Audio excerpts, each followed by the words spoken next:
오늘 그 투자론을 마무리할 겁니다. 예, 투자론 약간 어려운 내용도 있고 하니까 자 모든 내용이 다 뭐 쉬운 내용만 있는 건 아니죠. 약간 어려운 내용도 있고 계산 문제도 있고 하니까 같이 풀어볼 겁니다. 자 107페이지 한번 보겠습니다. 아니다. 자 105페이지 제가 체크가 여기서 되어 있는데 수익률과 위험 있어 없어요? 있죠. 여기서부터 할 겁니다. 오늘 투자론을 좀 마무리할 거니까 자 먼저 수익률과 위험이라도 있죠. 요거는 우리 교재 296페이지에 있을 겁니다. 자 296페이지 자 적어놓으셨죠? 그래서 105페이지에 수익률과 위험 있죠. 요거는 우리 교재 어디에 있다고요? 296페이지 한 장 넘겨볼게요. 자 한 두 장 넘겨보시면 자그 108페이지 보시니까 아래쪽에 위험과 요구 수익률의 관계 있죠. 맨 아래 요거는요 300페이지에 있을 겁니다. 300페이지. 그 다음에 오른쪽에 위험의 처리 방법 있죠. 109페이지 요거는요 301페이지에 있을 겁니다. 301페이지 이렇게 해서 자 이거 투자에 관련된 어떤 수익률이 뭐고 위험이 뭐냐 이거 알아볼 겁니다. 그 다음에 두 번째 해야 될 것은요 여러 자산에 나누어 투자했을 때 어떤 효과가 있나 이런 걸 좀 알아볼 겁니다. 111페이지 보시니까 포트폴리오 이론 있죠.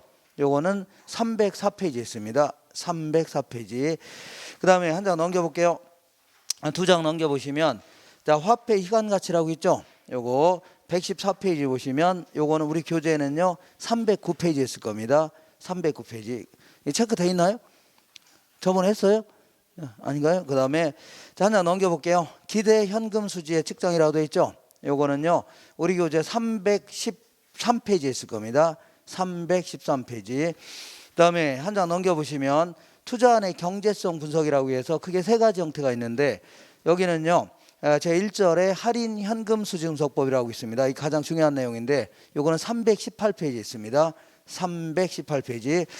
그리고 그 121페이지 보시면 그 대충 계산하는 어림셈법이라고 있습니다. 요거는요 325페이지에 있습니다. 325페이지. 그걸 한 장 넘겨보시면 특정 비율을 가지고 분석하는 비율 분석법이라고 있죠. 요거는요 327페이지에 있을 겁니다. 327페이지고 오늘 요거 다 할 겁니다. 할 거니까 자 다시 거꾸로 돌아올게요. 자 돌아오셔서 105페이지 보시니까 수익률이 뭐고 위험이 뭐냐 이거 알아보겠습니다. 자 여기서는요 수익률이 뭐고 위험이 뭐냐 여기서는 주로 이제 요구 수익률의 정체 이거 좀 파악하고 우리 투자 결정할 때 위험을 어떤 식으로 반영해서 투자 결정할 것인가 이런 내용을 주로 확인할 겁니다. 자 이쪽으로 오겠습니다. 자 맨 먼저 이쪽으로 오시면 수익률이 뭐냐 자 수익률이다. 요거는 내가 은행에다 1억을 예치했더니 1년 동안에 이자를 500만 원 주겠답니다. 500만 원. 그러면 1억 투자해서 1년 동안 500만 원 버는 거죠. 요거를요 수익률 이렇게 얘기합니다. 이 수익률은 별 말이 없으면 연간 단위의 수익률 얘기합니다. 1억 애초에 1억 투자했을 때 1년 정도에 걸쳐서 어느 정도 벌 수 있냐 어느 정도 벌었냐 하는 걸요 수익률 해주는 겁니다. 자 그러니까 예를 들어서 어떤 회사가 수익률이 30%다 그럴 때는 30년 동안의 수익률인지 아니면 3년 동안인지 알 수 없는 거죠. 말이 없으니까 1년 동안 보통 1월 1일 기초로 해서 1년간의 수익률 주로 얘기하는 겁니다. 은행이 예를 들어서 이자를 5% 주겠다. 그 얘기는요 1년간의 이자율로 몇 프로 주겠다는 얘기예요? 5% 주겠다는 얘기입니다. 알 수 있죠? 이렇게. 그래서 이 1억을요 투하자본 아니면요 투자액 이렇게 합니다. 자 그리고 이 500만 원을요 순수익 이렇게 얘기합니다. 자 순수익이라는 것은 항상 비용을 뺀 거를 얘기합니다. 파른 금액에서 뭘 뺀 거라고요? 비용 뺀 걸 순수익 해줍니다. 근데 은행에서 받는 돈은요 뭐 비용 뺄 거 별로 있어 없어요? 별로 없지만 부동산 사업 같은 거 하게 되면 나가는 비용은 많아요 적어요? 다 빼줘야 되는 겁니다. 이렇게. 자 그래서 이걸요 수익률이라는데 이런 식으로 해볼게요. 이제 노량진이 또 나옵니다. 노량진. 자 이거는 왜 또 나옵니까 그러는데 이거는 시험 끝날 때까지 시험 볼 때까지 계속 나올 겁니다. 자 친구들이 노량진에 가서 고시원 사업에서 돈을 많이 벌었다고 하길래 나도 한번 해보겠다는 얘기죠. 그래서 갔더니 B라는 고시원도 팔려고 내놨고 C라든가 D도 팔려고 내놨다는 얘기죠. 이런 것들은요 장사가 잘 되는 것들은 가격 올리려고 낮추려고요 올려가지고 수익률이 높은 것들은 가격 자꾸 올리려고 할 겁니다. 올려가니까 내 입장에서 투자액이 커지는 거죠. 그러면 수익률은 떨어질 수밖에 없는 겁니다. 반대로 장사가 안 되는 것들은요, 자, 싸게라도 팔려고 하겠죠. 그러니까 내 입장에서는요, 투자액이 작아지니까 요건 동일하다 간주한다면 수익률이 올라갈 수밖에 없죠. 그러다 보니까 이 지역에 어떤 부동산을 구입한다 하더라도 결국은 몇 프로라고요? 10% 정도밖에 못 얻는다 그런 얘기입니다. 10%. 자, 근데 간혹 가다 보면 부동산이 좀 싸게 나오는 게 간혹 있어 없어요? 있죠. 특히 이제 이 그 상가는요, 권리금이라는 게 붙는데 사실은요, 이 권리금 자체를 제대로 계산할 수 있는 사람 거의 없습니다. 이거 무슨 수로 계산합니까? 남들이 그냥 1억 붙이면 1억 붙이는 거지. 뭐 보통 근거도 없습니다. 그냥 막 붙이는 겁니다. 물론 이제 기관 투자자 이런 애들은요, 먹고 사는 게 뭐 부동산 투자하는 게 먹고 사는 거라 좀 정확히 계산하려고 하지만 일반적인 사람들은요, 뭐 이렇게 정확히 계산하기 힘들어요. 그러니까 대충 어떻게 하다 보니까 좀 싸게 나오는 경우도 있죠. 특히 아파트 같은 경우에도 할아버지 할머니가 그 집주인일 경우는요, 그 인터넷 같은 거 잘 모르니까 좀 싸게 나올 수도 있는 거죠. 아니면 애가 수술해야 돼서 돈 급해서 또 좀 싸게 나올 수도 있고, 이렇게 해서 여러 가지 이유로 해서 이거 싸게 나온 부동산입니다. 어떻게 하다 보니까. 그럼 이걸 잽싸게 1억에 구입한다면요, 매년 2천만 원 정도 벌 수 있답니다. 그럼 이때 수익률은 몇 프로 벌 수 있다는 얘기예요? 20% 벌 수 있다는 얘기죠. 그러면 다른 데 투자하면 몇 프로 해야 하고요? 10%밖에 못 버는데 여기는 몇 프로라고요? 20%나 벌 수 있으니까 당연히 여기다 투자하려고 하겠죠. 그래서 자, 지금부터 자기가 투자하려고 하는 부동산으로부터 계산된 수익률을 뭐라고요? 기대 수익률 이렇게 얘기합니다. 그 다음에 다른 데 투자했더라면 이 정도는 벌 수 있다는 얘기죠. 이걸 요구 수익률 이렇게 표현해 볼게요. 요구 수익률. 자, 그럼 당연히 기대 수익률이 뭐보다 클 때요? 자, 요구 수익률보다 클 때 투자하겠죠. 다른 데 투자하면 평균적으로 이 정도 벌 수 있는 거 아닙니까? 이거 이상 버니까 투자할 수 있는, 여기다 투자하는 거죠. 그러니까 얘가 여기보다 클 때 투자하는 거 아닙니까? 맞죠? 그러니까 만약 얘가 요구 수보다 작다 그럼 투자하려고 안 하려고요? 안 하겠죠. 그래서 만약에 얘랑 이랑 같다 그러면 이래도 투자할 수 있는 겁니다. 왜냐하면 요구 수익률을 얻을 수 있는 정도라면요, 남들 버는 정도의 평균적인 수익률 있죠. 요거는 충분히 얻을 수 있다 그런 얘기입니다. 먹고 살 만큼 정도의 얻을 수 있다는 얘기죠. 얼마든지 투자할 수 있다 그런 얘기입니다. 되셨죠? 근데 여기다 이제 진짜 1억에 투자했는데 1년이 지나서 실제 2,500만 원 벌었습니다. 그러면 25% 버는 거죠. 이거를 실현 수익률을 이렇게 표현합니다. 뭘 한다고요? 실현 수익률은 투자 결정하는 관계가 없는 겁니다. 얘는 여기다 투자했더니 1년 지나서 실제 벌은 수익률이죠. 투자 결정하는 관계가 없고, 투자 결정은 항상요, 기대 수익률과 요구 수익률 가지고 투자하는 겁니다. 알겠죠? 자, 그런데 만약 이 사람이 여기다 진짜 A에 투자했는데 돈을 많이 벌었습니다. 많이 벌어갖고 외국으로 이민 가려고 합니다. 그래서 팔려고 내놨어, 안 내놨어요? 내놨더니 어떤 놈이 찾아왔어, 안 찾아왔어요? 찾아와서 1억 투자했는데 돈을 많이 벌고 계시네요. 그래서 자기한테 팔으래요. 그래서 내가 뭐라고 했어요? 너 얼마 줄래 했더니 걔가 한다는 얘기가, 당신 1억 투자했다며요. 자기가 1억을 드리겠답니다. 그럼 내가 뭐라고요? 꺼져 그럴 거 아닙니까? 내 입장에 당연히 가격 올리려고 낮추려고요? 올려고 합니다. 자, 생각해 볼게요. 내가 어제 금매로 싸게 구입한 아파트를 하더라도 오늘 팔 때는 어떻게 팔아요? 제가 팔려고 하는 거죠. 당연히 올려서 팔려고 할 겁니다. 알겠죠? 그러면 그 다음 사람은 기대치가 올라가요, 떨어져요? 떨어질 겁니다. 알겠죠? 요거는 이따가 이 시장에서 했던 위험 수준에 따라 결정되는 겁니다. 그러니까 당연히 얘가 가격이 올라가니까 떨어지죠. 그럼 어디까지 가격이 올라가나 볼게요. 얘가 얘보다 높은 안은 계속 올리려고 안 올리려고요? 올리려고 하죠. 그럼 결국은 같아질 때까지는 계속 올리려고 할 겁니다. 그죠? 그럼 결국 그 다음 사람들은요, 10% 정도밖에는 못 얻는다 그런 논리입니다. 그러니까 우리 부동산 투자하더라도 어떻게 금매로 싸게 구입한 사람 있죠? 이런 사람이나 큰 돈을 버는 거예요. 그리고 처음에 장사를 잘한 사람 있죠? 이런 사람이나 큰 돈을 버는 거지. 그 다음에 팔을 때는 당연히 가격 올려서 받고 팔려고 하죠. 그러니까 그 다음 사람들은요, 정상적인 수익률밖에 못 얻는다 그런 얘기입니다. 요 얘기가 별거 아니면서 물어보면요, 거의 한 60% 70%는 무슨 얘기 모릅니다. 문제 내면 몰라요. 못 풀어요 진짜. 아무것도 아닙니다. 이런 부동산 당연히 가격 올리려고 낮추려고요? 올리려고 하죠. 그런 얘기 하는 겁니다. 이건 조금 이따 문제 한 번 더 풀어보기로 하고, 이번엔 위험에 대해서 알아보겠습니다. 한 장 넘겨볼게요. 자, 거기 위험에 대해서 알아보자. 자, 위험이라는 것은요, 여러 가지로 정의를 내릴 수 있는데, 그래도 가장 중요한 그 어떤 의의는요, 자기가 기대하고 있는 기대 수익이라든가 기대 수익률 있죠? 여기서 벗어날 수 있는 정도, 이런 표현 자체가 가장 그래도 정확한 표현입니다. 다시 할게요. 자기가 기대하고 있는 기대 수익이라든가 기대 수익률 있죠. 여기서 벗어날 수 있는 어떻다고요? 정도, 이걸요 위험이라 하는 겁니다. 자, 그러면 요 부동산은요 1억 투자하니까 2천만 원 벌 거야 이렇게 단순히 예측했을래나요? 그건 아니겠죠. 그죠? 무슨 뭐 신입니까? 1억 투자하니까 2천만 원 벌 거야 이렇게 예측하지 않았다입니다. 예컨대 이런 식으로 예측했다입니다. 이런 식으로. 자, A라는 부동산이 Y라는 대안이라고 간주해보자. Y라는 대안. 그러니까 이런 식으로 예측했다는 얘기입니다. 이렇게 1억 투자하니까 앞으로 고시형 경기가 좋아질 수도 있어 없어요? 있고 뭐 보통이 될 수도 있고 불황이 될 수 있는 거 아닙니까? 이렇게 여러 가지 상황을 상정해 보는 겁니다. 더 많이 상정할 수 있어요. 만약에 호황일 경우는요 2,100만 원이 기대된답니다. 보통일 경우는요 2천만 원이 기대된대요. 불황일 경우는요 1,900만 원이 기대된대요. 근데 앞으로 호황이 될지 보통이 될지 알아요 몰라요? 아무도 모르는 거 아닙니까? 어떻게? 그러니까 다만 여기서 오랫동안 중개활동 하신 분들이라든가 전문가 이런 분들한테 물어봤더니 앞으로 호황이 될 가능성은 한 40% 정도 된답니다. 그 다음에 보통이 될 가능성 20%. 그리고 이 세 가지가 다죠. 그럼 나머지가 이제 40% 정도가 불황이 될 가능성이다. 이렇게 해서 자, 요걸 평균을 낸 겁니다. 만약에 문제에서 이 계산 문제가 이렇게 물어본다면 이렇게 푸는 게 가장 빨라요. 2100 곱하기 0.4 플러스 얼마라고요? 2000 곱하기 0.2 플러스 얼마라고요?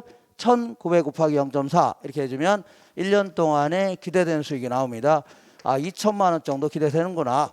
그러니까 1억 투자하니까 2천만 원 벌 수 있구나. 이렇게 해서 20% 이게 나왔다 그런 얘기지. 밑도 끝도 없이 그냥 1억 투자하니까 2천만 원 벌 거야. 이게 예측하지 않았다는 얘기죠. 근데 얘 같은 경우는 잡으세요. 자기가 기대하고 있는 기대치가 2천만 원인데 만약에 경기가 앞으로 좋아진다 하더라도 100만 원 더 들어오는 거죠? 아닌가요? 100만 원 더 들어온 겁니다. 만약 경기가 나빠진다 하더라도 100만 원 까지는 거죠. 그러니까 자기가 기대하고 있는 기대치에서 벗어날 가능성이 커요, 작아요? 작다는 얘기입니다. 자, 근데 이 Z라는 대안은요 술집입니다. 무슨 집이라고요? 술집. 제가 예전에 한번 얘기했지만 자, 부산 쪽에 있는 학원의 옆에 짐승이라는 술집이 있습니다. 짐승 있어요? 거기는 항상 뭐라고 써 있냐면 선수 항상 대기 돼 있습니다. 뭐 대기라고요? 이 선수가 남자입니다. 남자. 거기 모습에도 나와 있습니다. 요즘엔 거의 안 나와 있는데. 그래서 그거는 여자분들을 상대로 한 술집입니다. 그래서 자, 그 술집이 아마 이 1억 투자했는데 이거 술집이라고 치자. 그 술집 짐승 술집이라 치자. 1년 동안에 그 술집 경기가 좋을 수도 있고 보통이 될 수 있고 불황이 될 수 있어 없어요? 있죠. 그러니까 아무래도 뭐 술집 경기가 좋으면 막 사람들 와서 막 돈 많이 쓰고 팡팡 쓰고 할 거 아닙니까? 그러다 보니까 한 8천만 원이 기대된다고 치자. 이렇게 보통일 경우는 2천만 원. 근데 요즘에는요 거의 8이 날리고 있습니다. 거의 어떤 데 문도 안 열어요. 누가 요즘에 코로나 때문에 누가 합니까? 그러니까 아니 그래도 고시원은 그래도 꽉 차더라도 그게 그 스무칸 차면 그게 끝이죠. 더 이상 벌어요 못 벌어요? 못 봅니다. 그리고 뭐 빈다 하더라도 뭐 완전히 텅텅 비지 않겠죠. 반 정도 찰 거 아닙니까? 그러니까 큰 차이가 없다는 얘기입니다. 근데 얘 같은 거는요 잘하면 대박 나지만 잘못하면요 쪽박 날 수 있습니다. 이렇게 요즘에는 장사 안 돼 갖고 그냥 맨날 손해 볼 거 아닙니까? 이렇게. 자, 그래서 앞으로 이렇게 될 가능성은 똑같이 40%라고 치자. 이렇게 될 가능성은 20%, 이렇게 될 가능성은 얼마라고요? 40%. 이것도 평균을 한번 내본 겁니다. 이런 식으로. 자, 똑같이 계산하면 됩니다. 8,000 곱하기 0.4 플러스 얼마라고요? 2,000 곱하기 0.2 플러스 괄호 열고 마이너스 4천만 원 곱하기 0.4 있죠? 괄호 닫고 이렇게 하면 2천만 원 나옵니다. 그러면 이것도 마찬가지로 기대 수익률이 몇 프로예요? 자, 20% 아닙니까? 그러면 똑같이 20%를 기대하지만 얘 같은 경우는요. 자, 만약에 이것도 똑같이 2천만 원을 기대하는데 경기가 좋으면요. 8천만 원 정도로 대박 날 수 있는 거죠. 그 다음에 불황일 경우는요. 아주 막 쪽박 날 수 있는 거죠. 자, 지금부터 이런 부동산을요.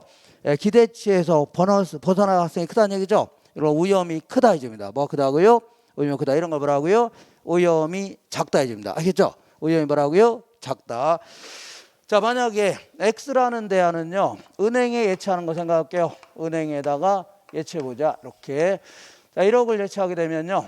1년 동안에 500만 원 이자를 주겠답니다. 근데 이거는 100%다 간주해보자. 은행 같은 경우는요, 제1금융권 같은 경우는 거의 뭐 은행이 망할 가능성은 없죠. 전쟁 나거나 이러지 않은 이상은. 아니면요, 정부에서 막 좀 더 보증도 섭니다. 그러니까 500만 원 못 받을 가능성이 거의 없다고 치자.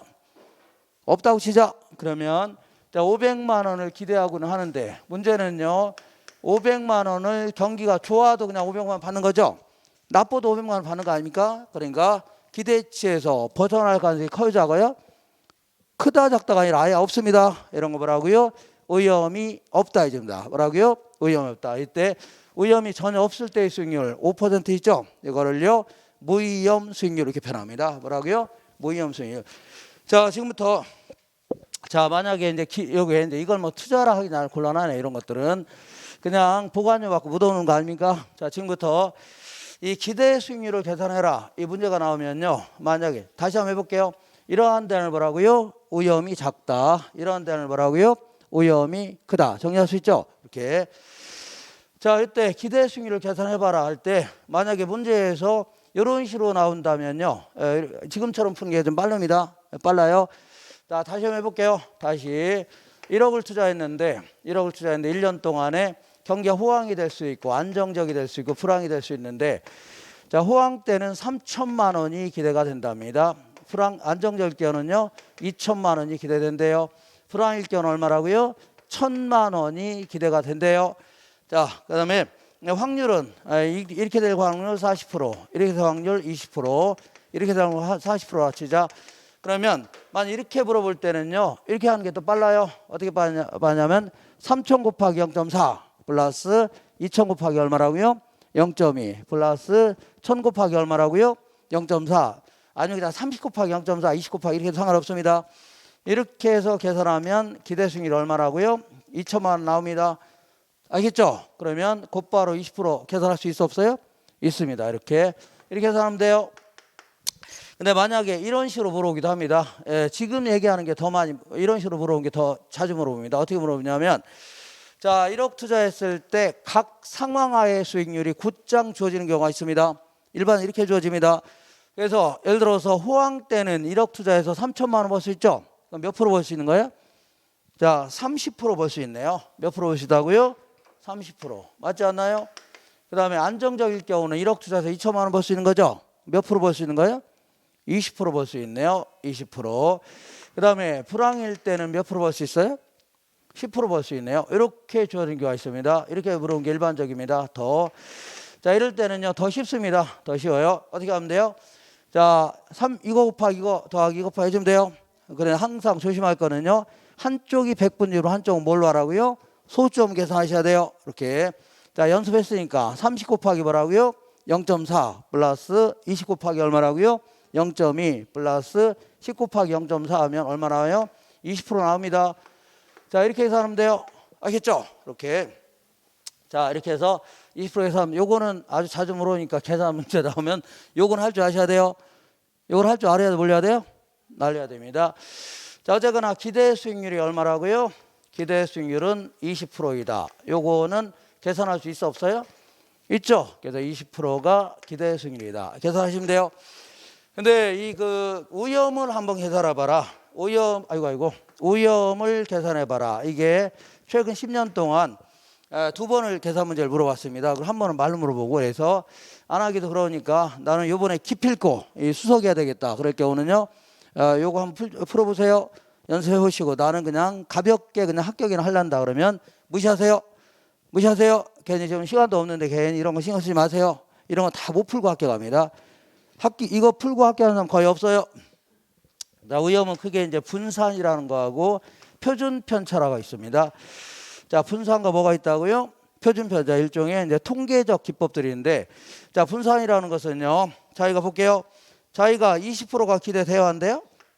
그죠? 여기서 이제 어느 정도 벗어나 있냐. 이 벗어날 가능성이 크면 뭐라고요? 위험이 큰 겁니다. 벗어나가서 작으면 뭐라고요? 위험이 작은 겁니다. 그러면 만약에 호황 때는요 30% 벌 수 있는 거죠. 그럼 몇 프로 벗어나 있는 거예요? 10% 벗어나 있는 거죠. 이렇게 해주면 돼요. 자, 그래서 이렇게 계산하면 돼요. 30% 빼기 20% 해주면 됩니다. 그럼 몇 프로가 벗어나 있는 거예요? 10% 벗어나 있네요.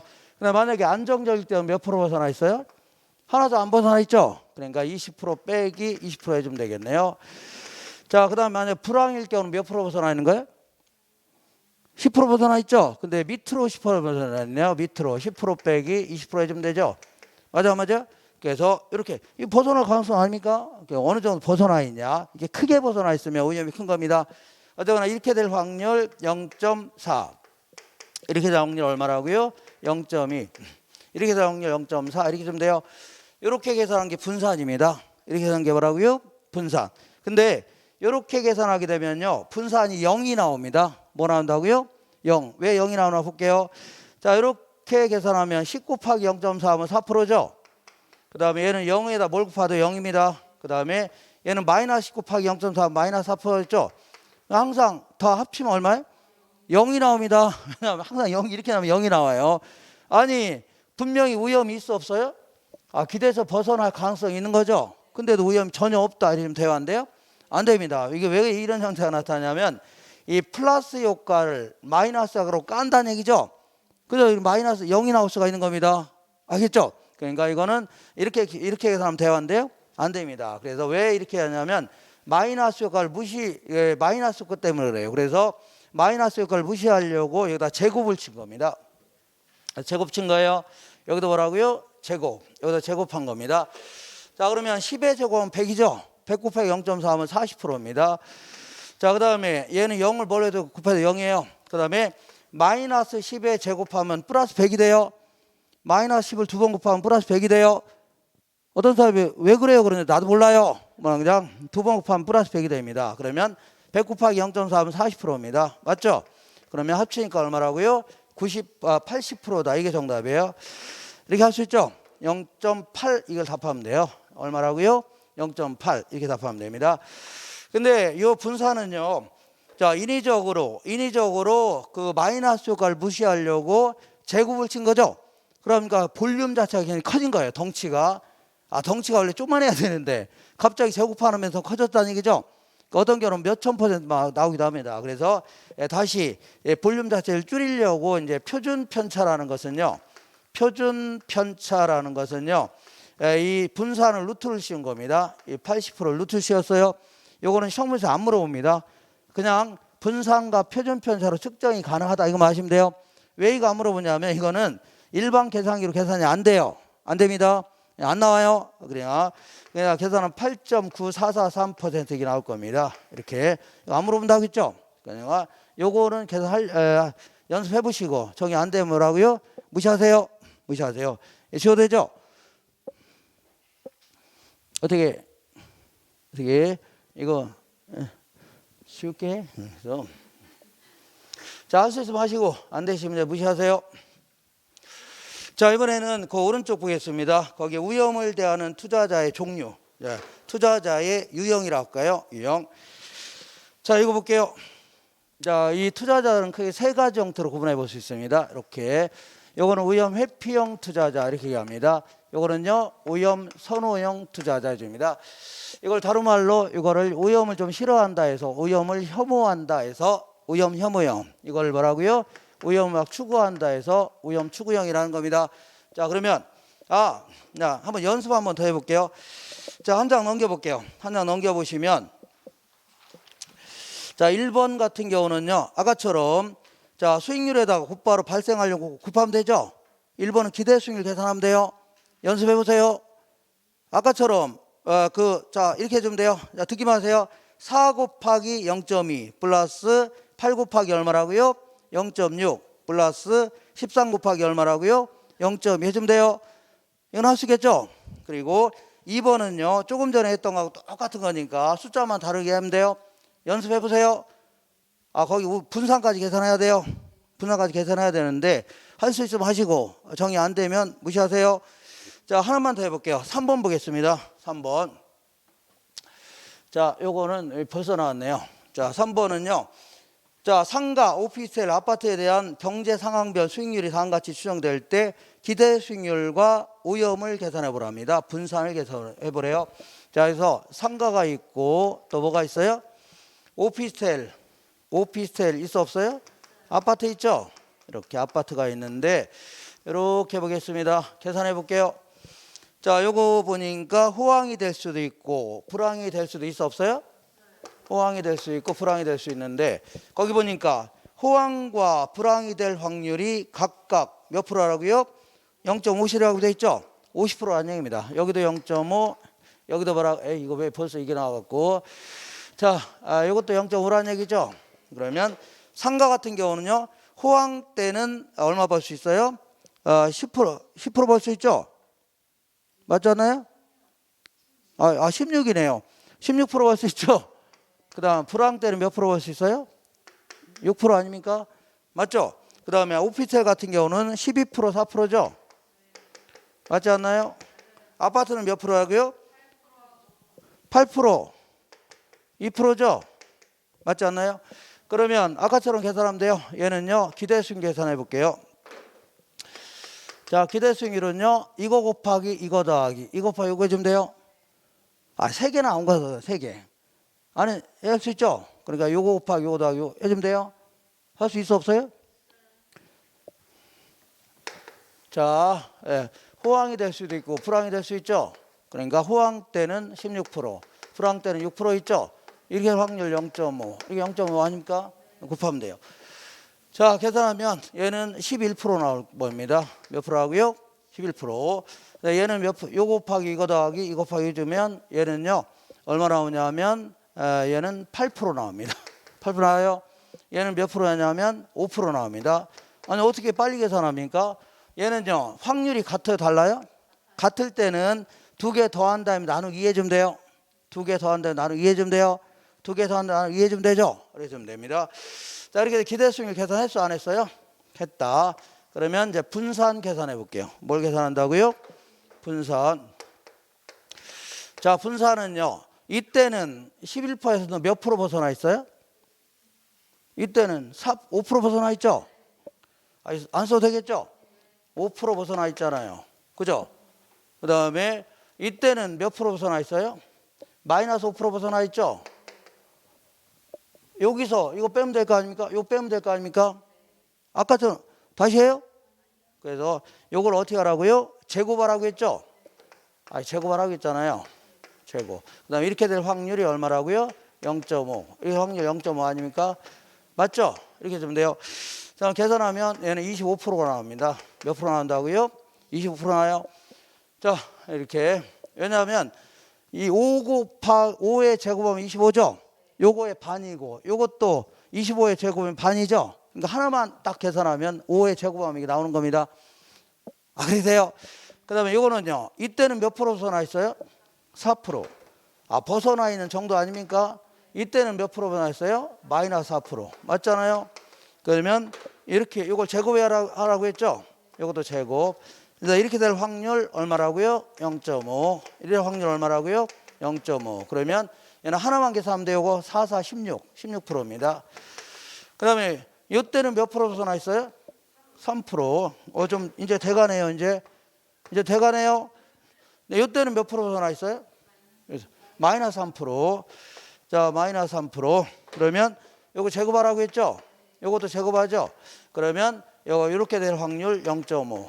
이렇게 될 확률 얼마라고요? 0.5. 이렇게 해주면 얘는 얼마냐면 9%가 나옵니다. 이렇게 하나만 계산하면 돼요. 이렇게. 자, 이렇게 해서 이 분산까지 계산해봐라. 이게 다 기출문제입니다. 그래서 나왔는데 이런 거 풀기. 자, 다시 한번 얘기하지만 여기는 전부 다 내가 만든 게 없어요. 저 바쁩니다. 바빠요. 이거 만들 시간 없어요. 다 기출문제입니다. 이렇게. 사진 찍나요? 네, 사진. 포즈를 좀 취해야 되는데. 이렇게. 자, 이렇게. 어떻게 카톡, 뭐야? 프로필 사진 올려놓으세요. 자, 이거 힘들면 요거는 계산할 수 있어 없어요? 이건 할 줄 아셔야 돼요. 이렇게 지울게요. 지우겠습니다. 자, 오늘 딱 보는 순간 이건 금방 할 수 있죠. 기대수익률. 그 다음에 이제 여기서 얼마 벗어나 있냐. 벗어난 거에 제곱에다가 확률 곱하면 돼요. 자, 그러면 이번에는 다시 돌아와서 자, 한번 연습해 보시고 정 안 되면 넘기세요. 안 되면 넘기라고 했죠. 자, 이번에는 다시 돌아오셔서 거꾸로 돌아오셔서 자, 거기 위에서 10번째를 볼게요. 107페이지. 자, 위험을 대하는 투자자의 유형은 크게 세 가지가 있는데 얘는요, 위험 회피형 투자자. 얘는 뭐라고요? 위험 선호형. 위험 좋아한다는 얘기죠. 얘를 다른 말로요, 위험을 혐오한다 해서 요걸 위험 혐오형 해줍니다. 얘는 뭐라 한다고요? 위험을 추구한다 해서 위험 추구형 해줍니다. 자, 그러면 이 위험 회피형이라는 것은요, 위험을 혐오한다고 해서 위험한 투자를 투자하지 않겠다 이런 얘기 아닙니다. 이런 얘기가 아니에요. 상대적인 개념입니다. 무슨 개념이라고요? 상대적으로 둘 다 기대치가 같아요, 달라요? 기대 수익률이 같아요, 달라요? 같다면 가능한 뭐라고요? 위험이 작은 놈을 선택하는 사람 있죠? 이런 사람을 뭐라고요? 위험 회피형이라는 겁니다. 되셨죠? 둘 다 기대 수익률이 같아요, 달라요? 같죠? 같은데 얘보다 얘가 위험이 작죠? 이거 선택한다는 얘기입니다. 그렇죠? 이런 사람을 뭐라고요? 위험 회피형이라는 겁니다. 그럼 위험 선호형은 뭐냐? 분명히 기대치는 같아요, 달라요? 같은데 불구하고 위험이 더 큰 놈을 선택하겠다는 얘기죠? 이런 거 뭐라고요?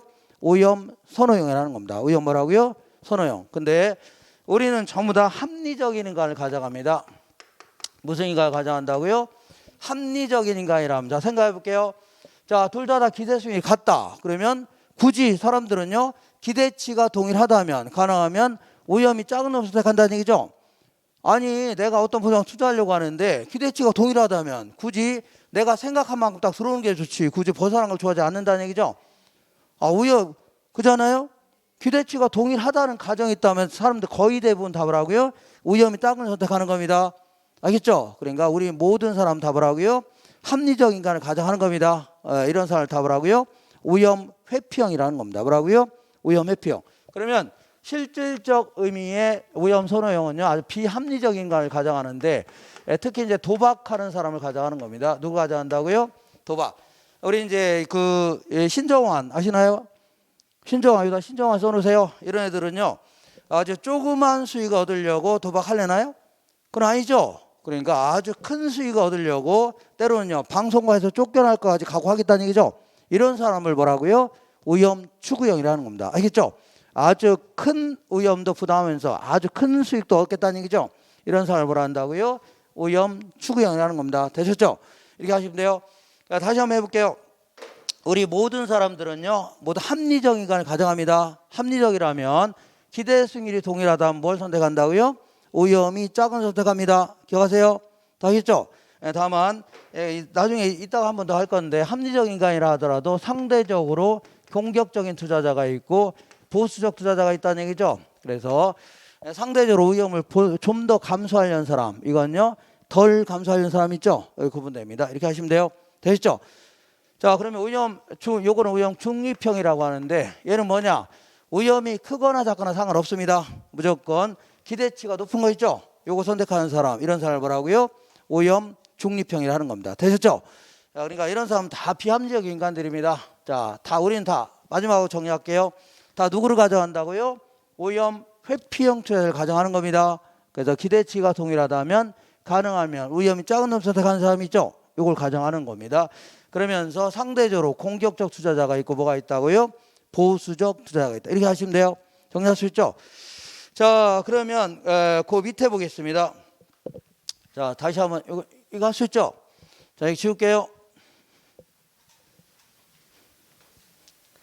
그러면 부동산 투자하게 되면 필연적으로, 자, 다시 한번 정리할게요. 자, 이런 식으로 잘해도 조금 더 들어오고 좀 가진다는 얘기죠. 이걸요 위험이 작다 해줍니다. 뭐 작다고요? 위험이 작다. 잘하면 대박, 쪽박 날 수 있다는 얘기죠. 이런 걸요 위험이 크다 해줍니다. 지금까지는 위험이 크다 작다 이런 얘기를 했지, 무슨 이유 때문에 위험이 커지냐 작았냐 이런 얘기 했어, 안 했어요? 안 했죠. 그래서 지금부터 그 밑에 부동산 투자의 위험에 대해서 알아볼게요. 부동산 투자의 위험은요 크게 5가지 정도 기억하세요. 자, 얘는요 사금 법인유다, 이런 식으로. 사금 뭐라고요? 법인유다. 자, 사금 법인유 이런 식으로 해서 기억해서 하나하나 내용 좀 정리하시면 훨씬 낫습니다. 자, 요거는요 사업상의 위험이라 이렇게 합니다. 그래서 요거는요 금융적 위험, 얘는요 법적 위험, 얘는요 인플레 위험, 마지막으로요 유동성 위험 구분할 수 있습니다. 그러면 이 사업상 위험은요, 해필이면 저 지역에서 고시원 사업하는 바람에, 다른 사업이 아니라 뭐라고요? 노량진에서 고시원 사업하는 바람에 발생하는 위험 있죠? 이걸요 사업상 위험이라는 겁니다. 여기는 맨 먼저 시장 위험이다. 저 지역이 경기가 침체가 될 수 있어 없어요? 있죠. 그러면 그게 손해볼 수 있겠네요. 이런 걸요 시장 위험이라는 겁니다. 운영 위험이라는 것은요, 자기가 운영을 잘하면 큰 돈 벌지만 사람 몇 개 놓고 맨날 뭐 놀러나 다니고 그러면 그게 손해볼 수 있어 없어요? 있죠. 이런 걸요 운영 위험이라는 겁니다. 그다음 위치적 위험은요, 이렇게 나중에 저 원룸 차렸는데, 이 고시원 차렸는데 한 6개월 정도 지나서 그 앞에 노래방이 들어왔다는 얘기죠. 노래방 이름이 뭐예요? 꽥꽥 질러 노래방 아닙니까? 그죠? 그러니까 저녁 때마다 꽥꽥 질러대니까 여기는 다 공부하는 고시원들입니다. 공부 제대로 할 수 있어 없어요? 다 도망가겠죠? 이런 식으로 이 물리적 절대적 위치는 변해요 안 변해요? 안 변하지만 그 주변 환경이 변하면요 상대적 위치는 변할 수 있다 변합니다. 이것 때문에 손해볼 수 있죠. 이런 걸 뭐라고요? 위치적 위험이라는 겁니다. 그 다음에 금융적 위험은요, 우리 전 시간에 은행에서 돈을 많이 빌려 투자하게 되면요 내 돈 투자액 대비 수익률이 올라갈 수 있는 겁니다. 근데 그만큼 나중에 경기 변동이라든가 이런 것 때문에 돈을 못 갚을 가능성도 커져요 작아져요? 이런 거 뭐라고 한다고요? 금융적 위험이라는 겁니다. 그 다음에 법적 위험은요, 원래 저 지역이 법적 환경이 변할 수 있죠. 예를 들어 저 지역이 원래 상업지역이었는데 정부가 주거지로 바꿔놓을 수 있죠. 이렇게 해서 손해보거나, 아니면 정부의 여러 가지 재정이라든가 금융정책 같은 게 변하게 되면요 이자율이 변동됩니다. 여기에 따라서 크게 손해보거나 이득 볼 수 있죠. 이런 거 뭐라고 다 법적 위험이라는 겁니다. 그 다음에 인플레 위험은요, 부동산은 인플레에 따른 위험이 발생할 수가 없는 겁니다. 원칙적으로. 왜냐하면 인플레이션이라는 게 뭐예요? 자, 물건의 가격이 올라가는 거죠. 그러면 부동산도 물건이에요, 물건이 아니에요? 물건 아닙니까? 실무자산 아닙니까? 다 그냥 같이 올라가는 겁니다. 일반적으로 올라가요. 손해할 게 있어 없어요? 없는데, 그럼 왜 이게 나오냐면 어떤 사람이 임대사업 한다고 치자. 뭘 한다고요? 임대사업 하는데 한 달에 임대료를요 300만 원, 저 통틀어서 500만 원 받기로 했다 치자. 얼마 받기로 했다고요? 500만 원인데 한 2년 정도 지나서 인플레이션 심해질 수 있어 없어요?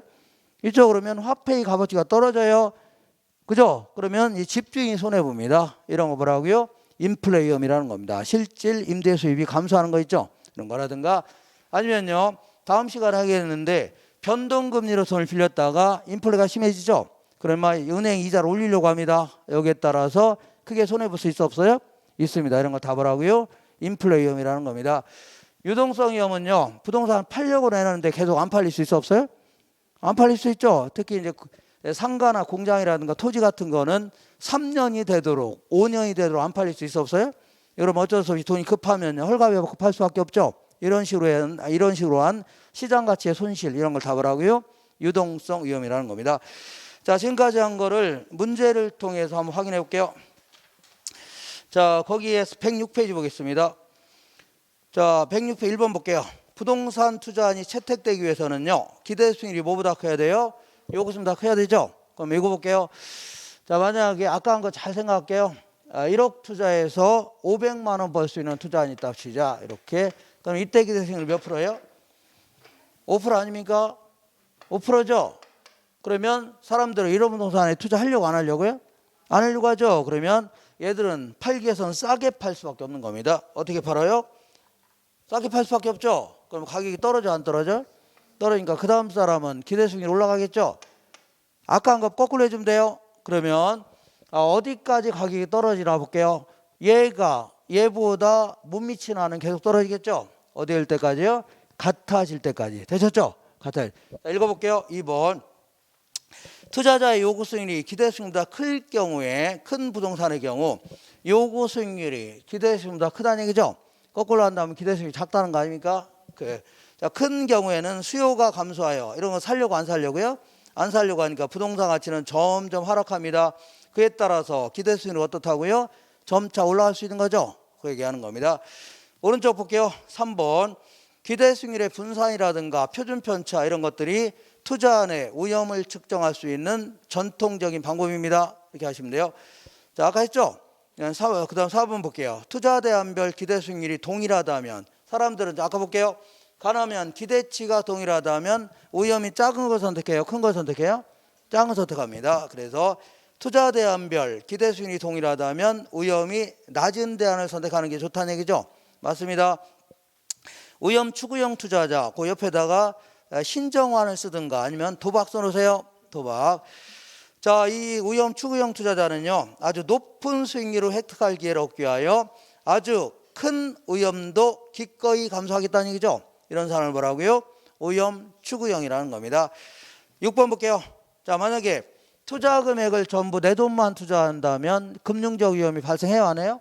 이거는 은행에 빌렸을 때 발생하는 거 아닙니까? 그러니까 발생 안 합니다.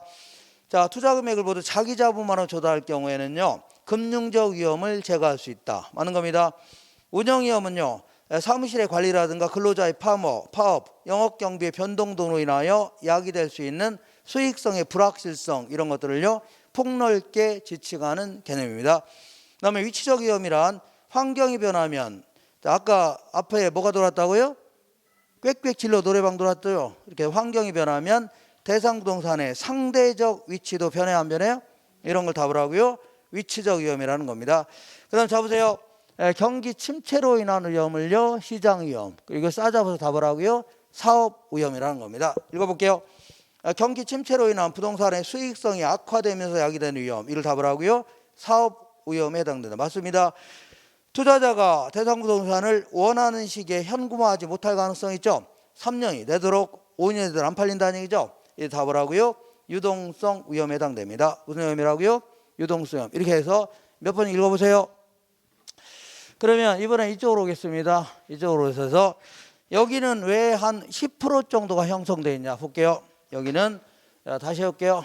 자, 2천만 원 정도 벌 수 있다. 그러면 이때 수익률은 20%입니다. 20%.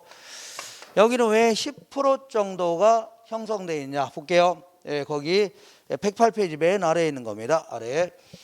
자, 그래서 읽어볼게요. 요거는 전부 다 이 경영학에서 재무관리라는 파트가 있습니다. 거기서 다 나온 용어입니다. 다 갖다 옮겨놓은 겁니다. 자, 은행권에서 형성되어 있는 이자율이 한 3% 정도라고 치자. 근데 왜 저축은행 가면 약간 이자율이 높거든요? 높아요? 내일 가서 물어보세요. 높습니다. 자, 예를 들어 한 5% 정도 한다고 치자. 왜 이렇게 높으냐면 우리 저축은행 같은 경우는 우리 같은 사람들 예금 받아요, 안 받아요? 받죠? 받아서 주로 얘네들은요, 은행보다는 신용도가 낮은 사람 있죠? 주로 막 이런 빌려줍니다. 6등급 막 이런 사람 있죠? 7등급 막 빌려줘요. 그리고 보통 이제 얘들이 돈 빌려주고 나서 찌꺼기들 있죠? 찌꺼기 담보대출도 해주고 합니다. 추가 담보대출. 그리고 또한 건설업자한테 빌려준다 하더라도 자본력이 좀 딸리는 그 2군, 3군 건설업체들 막 빌려줍니다. 그러다 보니까 얘네들도요, 돈을 빌려줬다 회수를 못할 가능성이 있어 없어요? 있어요. 그래서 저축은행도 망하고 그럽니다. 망해요. 토마토 저축은행이든가 부산 저축은행 다 망한 겁니다. 회수를 못해서. 알겠나요? 그러면 여기다가 저축했다가는, 예금했다가는 회수를 못할 수 있어 없어요? 나도 못할 수 있습니다. 망하면. 그잖아요? 그럼 뭐하러 여기다 예금합니까? 여기다 예금하죠? 맞지 않나요? 근데 만약에 얘네들이 3% 외에도 추가로 한 2% 정도를 더 준답니다. 그러면 혹시 못 받을지 모르지만 이자를 좀 더 준다니까 투자할 수도 있어 없어요? 있죠. 이게 요구설의 정체입니다. 알겠죠? 그래서 그러면 부동산도 마찬가지로 위험이 있어 없어요? 위험 있잖아요. 그러니까 위험이 전혀 없을 때 무위험률에다가 전혀 없을 때의 수익률을 뭐라고요? 무위험률을 하는 겁니다. 그리고 위험이 커지니까 그에 상응하는 높은 수익을 요구한다는 얘기죠. 그래서 이걸 위험 할증률이 하는 겁니다. 위험이 나도 이 위험이 있죠. 거기에 따라서 추가적인 수익률을 요구한다는 얘기죠. 이걸 뭐라 한다고요? 위험 할증이라는 겁니다. 되셨죠? 그러면 얘는요, 무위험률은 위험이 전혀 없는데도 불구하고 한 3% 정도 요구하는 이유가 뭐냐? 이거는요, 이거는 시간에 대한 대가로 받으려고 하는 겁니다. 그러니까 내가 1년 동안 이자 받기 위해서는 이 돈을 못 쓰는 거죠. 그러니까 당연히 보관료는 받아야 안 받아야 돼요? 받아야 되죠. 얘는요, 제1금융권에서의 화폐의 수요 공급 있죠. 이런 것에 따라 결정됩니다. 일반 경제 상황에 따라 결정돼요. 요거는 당연히 뭐라고요? 위험에 대한 대가로 받으려고 하는 겁니다. 무슨 대가라고요?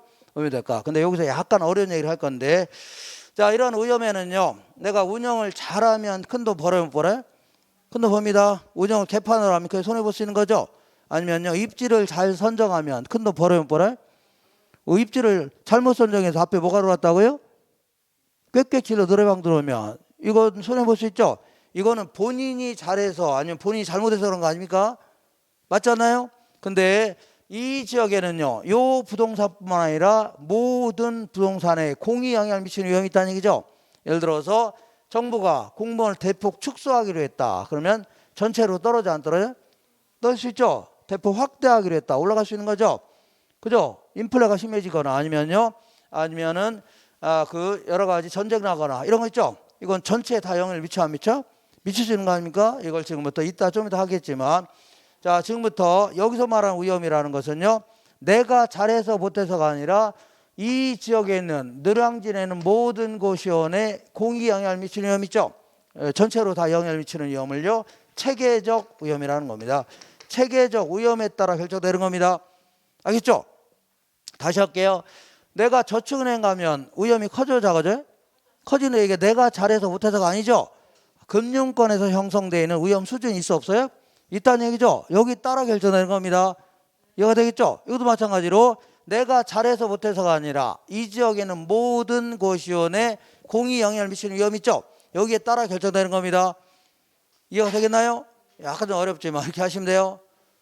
이해가 되겠죠? 그래서 거기에 따라서 결정되는 겁니다. 그렇기 때문에 뭐 이 고시원 시장은 좀 약간 높을 수도 있고, 아니면요 편의점 시장은 낮을 수도 있는 겁니다. 술집 시장은 좀 더 높을 수도 있고, 이렇게 다 그 시장이 고유한 위험 수준이 있다는 얘기죠. 거기에 따라 결정되는 겁니다. 내가 잘해서 못해서가 아니에요. 알겠나요? 그래서 이 지역의 전체 위험 수준에 상응해서 추가로 더 요구한다는 얘기죠. 그래서 그 다음에 마지막으로 만약에 인플레이션이 예상된다. 그러면 인플레가 예상된다면 화폐의 값어치가 올라가요, 떨어져요?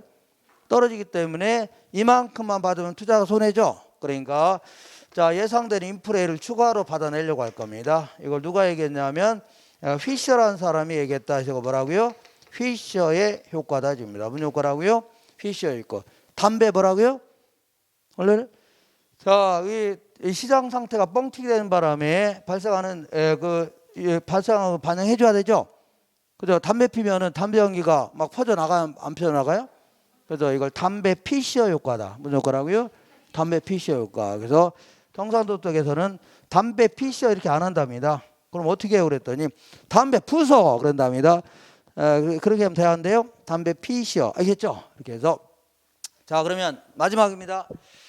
자, 마지막으로 자, 한 번 더 읽어보고 지나갈게요. 거기 109페이지 맨 위에 볼게요. 오른쪽. 요구 수익률은 11번 볼게요. 해당 부동산에 투자하여 획득할 수 있는 최소한의 수익입니다. 여기다 투자하려면 최소한 이 정도 벌어야 되죠. 여기도 못 미친다 그러면 여기다 투자하는 게 낫겠죠. 그게 하는 겁니다. 최소한의 수익입니다. 이거보다는 더 벌어야 될 거 아닙니까? 그 다음에 2번 볼게요. 요구 수익률 결정하는 데 있어서 감수해야 될 위험의 정도에 따라서 위험 할증률을 더해간다는 얘기죠. 위험이 커지면요, 그에 상응하는 높은 수익을 자꾸 요구한다 그런 얘기입니다. 세 번째 볼게요. 투자자의 요구 수익률은요, 체계적 위험이 증대됨에 따라 상승한다는 얘기죠. 맞습니다. 자, 그리고 요 세 가지를 합쳐서 요구 수익률이 결정되는 거죠. 그러니까 만약 시장에서의 무위험률이 올랐다 그럼 이것도 같이 올라가는 겁니다. 그래서 자, 무위험률이 상승하게 되면요, 투자자의 요구 수익률도 상승해야 하네요. 상승한다는 얘기입니다. 이렇게 하시면 돼요. 자, 마지막으로 부동산 투자하면 필연적으로 이렇게 위험이 따라요, 안 따라요?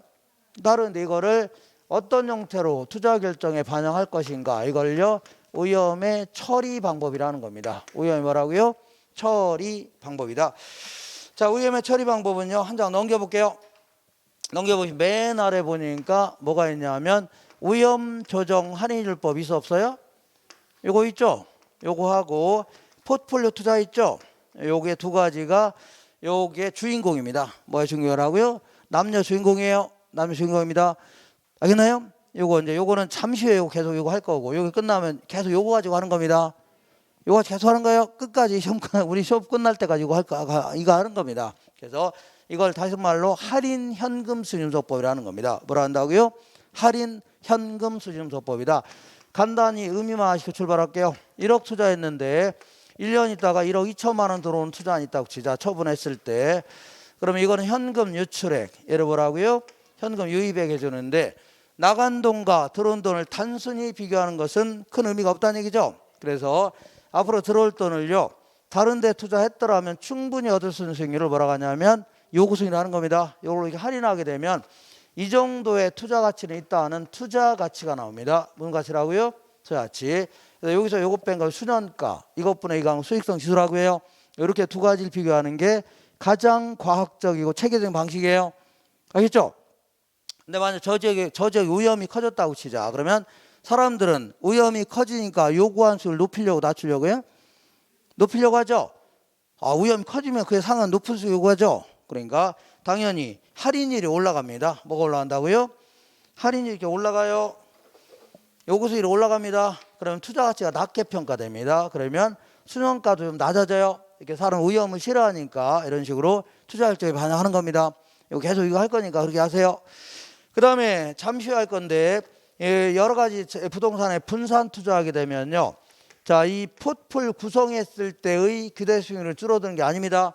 분산 투자했을 때의 기대 수익률 자체가 줄어드는 게 아니에요. 다만 뭘 줄이시다고요? 오염이 줄어드는 효과가 나타납니다. 뭘 줄어요?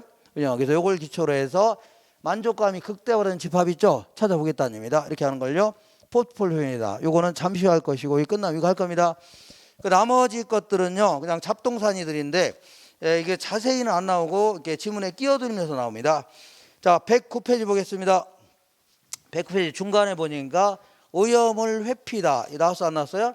오염 회피라는 게요. 오염한 투자를 아예 제외하겠다. 그러니까 돈만 생기면 은행에다 묻어놓겠다는 얘기죠. 이런 것들을 뭐 진정한 의미의 투자라 아주 곤란합니다. 어느 정도 오염도 좀 감수하고 해야 되지.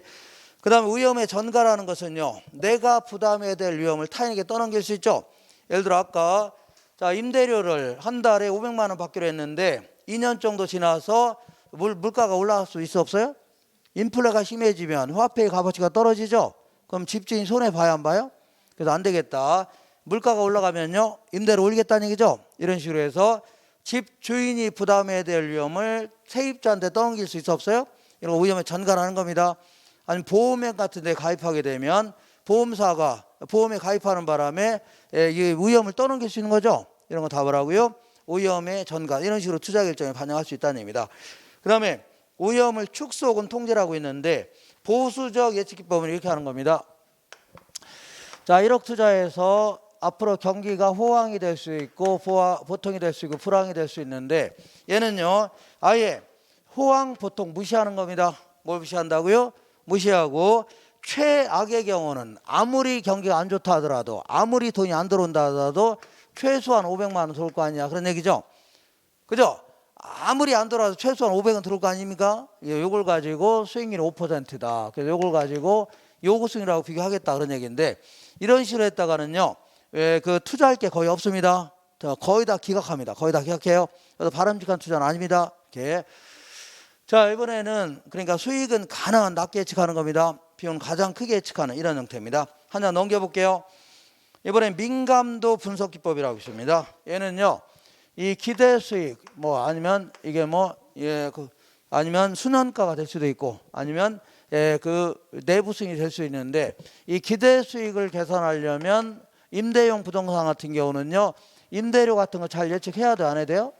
해야 되고 뭐 공실도 잘 예측해야 되고 뭐 기타 소득이라든가 뭐 불량부채라든가 아니면 각종 경비 이런 거 잘 예측해야 돼 안 해야 돼요? 그래서 이런 걸 잘 예측해서 뭐가 나와요? 기대 수익을 계산하는 거 아닙니까? 이걸 투입 요소 이렇게 얘기합니다. 무슨 요소라고요? 투입 요소. 이걸요 산출 요소 해줍니다. 산출 요소. 이때 자 처음에 예측치를 다른 건 가만 놔둔 상태에서 임대료만 살짝 올려보고 내려볼 수 있어 없어요? 있죠. 그러면 얘가 변해요 안 변해요? 이게 변할 거 아닙니까? 이번에는 자 공실만 살짝 올려보고 내려볼 수 있어 없어요? 있죠. 그러면 얘가 변해요 안 변해요? 변할 수 있죠. 그러면 이 중에서 가장 크게 변하는 거 있죠. 요거 찾아내는 겁니다. 예를 들어 공실을 약간 변동시켰더니 이 변동폭이 굉장히 커진다는 얘기죠. 그러면 공실 때문에 나중에 위험이 커질 가능성이 크다는 얘기입니다. 그래서 처음에 예상했던 공실만 잘만 관리만 해준다면 위험 줄일 수 있다는 얘기죠. 예를 들어서 처음에 예상했던 공실률이 3%라면 부동산이 좀 임대가 안 된다 하더라도 좀 싸게 해서 3% 정도만 잘만 유지해 준다면 위험이 커져 작아져? 작아지겠죠. 이렇게 해서 관리하는 걸 뭐라고요? 민감도 분석 혹은요 감응도 분석 이렇게 표현합니다. 이렇게 자, 마지막으로 평균 분산 결정법이라고 있습니다. 자, 평균 분산 결정법이다. 혹은 평균 분산 지배 원리 이렇게 얘기하는데, 자, 평균, 여기서 말하는 평균이라는 것은요, 기대 수익률을 얘기합니다. 아까 우리 기대 수익률을 어떻게 계산했다고요? 각 상황하의 수익률을 확률로 평균 낸 거죠. 이거를 기대 수익률이라고 하는 겁니다. 그 다음에 이거는 위험을 얘기하는 겁니다. 위험을 측정할 수 있는 척도가 분산과 뭐가 있어요? 표준 편차가 있다고 했죠. 이렇게. 그래서 이거를요, 그림, 여기 그래프에다가 이제 점을 찍어보는 겁니다. 요거는요, 기대 수익률. 그 다음에 위험, 부동산마다 이렇게 점을 찍어보는데, 우리는 전부 다 합리적인 인가를 가정합니다. 뭘 가정한다고요? 위험 회피형 투자를 가정합니다. 그러면서 기대치가 동일하다면 가능한 위험이 작은 걸 선택하죠. 위험이 동일하다면 뭘 선택해요? 기대치가 높은 선택합니다. 그래서 이렇게 보겠습니다. 여기 A라는 부동산은 여기 찍혔답니다. B는 여기 찍혔다는 얘기죠. 그러면 둘 다 위험이 같아요, 달라요? 같죠? 같은데 얘보다는 얘가 기대치가 높죠. 그래서 요거를 기각하고 얘를 선택하겠다는 얘기죠. 그래서 얘는요, 이런 것들 지배한다 입니다. 뭘 한다고요? 지배한다.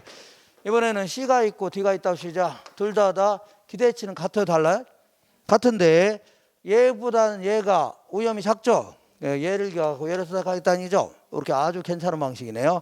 합리적인 방식이다. 이렇게. 근데 요거는 결정적으로 두 가지가 문제점이 있네요. 어떤 문제점이 있냐면, 일단 만약에 둘 중에 하나를 선택해라 이렇게 할 수 있었어요? 이런다면 A는 C보다 위험도 크고 기대치 높죠? 아주 애매하네요. 애매하죠? 그래서 이런 경우에 대비해서 변이계수라는 걸 활용해 볼 수 있습니다. 혹은 변동계수를 하는데 얘는 이렇게 계산한 겁니다. 자, 기대 수익률 분의 위험 이렇게 된 겁니다. 기대 수익률 분의 뭐라고요? 위험이다. 계산해 볼게요. 얘는 이 계산한 게 뭐냐면 기대 수익률 1%당 위험이 몇 %냐 그 얘기예요. 여기 기대 수익률 2%이고 위험은 4%이다. 그러면 자, 2죠. 기대 수익률 1%당 위험이 얼마라고요? 2% 그런 얘기예요. 작을수록 좋겠네요. 그래서 자, 계산해 볼게요. 계산. 먼저 A 이쪽으로 할게요. 이쪽으로. 자, A라는 부동산을 볼게요. 그 다음에 C라는 부동산. A라는 부동산은요, 기대 수익률 20%, 위험은 30%라고 간주해보자. 그 다음에 C라는 부동산은요, 기대 수익률 5%, 위험은요, 이건 10%라고 간주해보자. 그럼 계산하면 2죠. 얘는 계산하면 얼마라고요? 1.5예요. 그러면 얘는 기대 수익률 1%당 위험이 2%이죠. 근데 얘는요, 1%당 1.5밖에 안 되죠, 위험이. 그냥 요거를 기억하고 요거 선택하겠다는 게 아닙니까? 그죠? 이렇게 한 걸 뭐라고요? 변이계수라는 겁니다. 뭐라고요? 근데 요것도 결정적인 문제점이 있습니다. 어떤 문제점이 있냐면, 만약에 이렇게 볼게요. 얘도 40%라고 치자. 그러면 이것도 마찬가지로 2 아닙니까? 둘 다 변이계수 같아요, 달라요? 같다면 아무거나 선택해도 된다는 거 아닙니까? 얘는 아무 상관없고 똑같아 얘기 아닙니까? 근데 사람마다 아무리 위험 회피형이라 하더라도 이런 걸 좋아하는 사람이 있고 이런 걸 좋아하는 사람이 있다는 얘기죠. 상대도 있다고 하겠지만 이런 걸 좋아하는 사람을 공격적 투자자라는 겁니다.